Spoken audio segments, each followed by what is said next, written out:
College ఎలా select చేసుకోవాలి, web options ఎలా సెలెక్ట్ చేసుకోవాలి, ఏ ర్యాంక్ నుంచి ఏ ర్యాంక్ వరకు ఎలా వెబ్ ఆప్షన్స్ పెట్టుకోవాలి అని మీకు క్లియర్గా ఎక్స్ప్లెయిన్ చేస్తాను.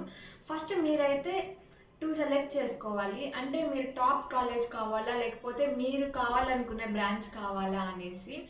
సో టాప్ కాలేజ్ అయితే మీరు అనుకున్న బ్రాంచ్ రాకపోవచ్చు మేబీ.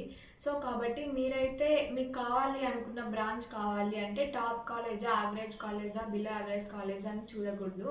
మీకు కావాలనుకున్న బ్రాంచ్లో జాయిన్ అయిపోవాలి. లేకపోతే మాకు టాప్ కాలేజ్ అయినా పర్లేదు, మేము అనుకున్న బ్రాంచ్ రాకపోయినా పర్లేదు అనుకుంటే మీరైతే టాప్ కాలేజ్ సెలెక్ట్ చేసుకోవాలన్నమాట. సో వెబ్ ఆప్షన్స్లో మీరు రెండుగా డివైడ్ చేసుకోండి.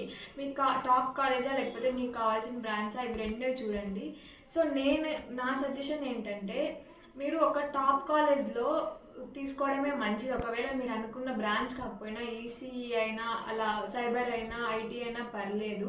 ఎందుకంటే మంచి ప్లేస్మెంట్స్ రావాలంటే సో మీరైతే టాప్ కాలేజ్ని చూస్ చేసుకోవడం బెటర్. ఎందుకంటే ప్లేస్మెంట్స్ అనేవి ఎక్కువ వస్తాయి. ఒకవేళ మీకు కావాల్సిన బ్రాంచ్ సెలెక్ట్ చేసుకోకపోయినా పర్లేదు. అదే మీరు కావాలి అనుకున్న బ్రాంచ్ మీకు కావాలి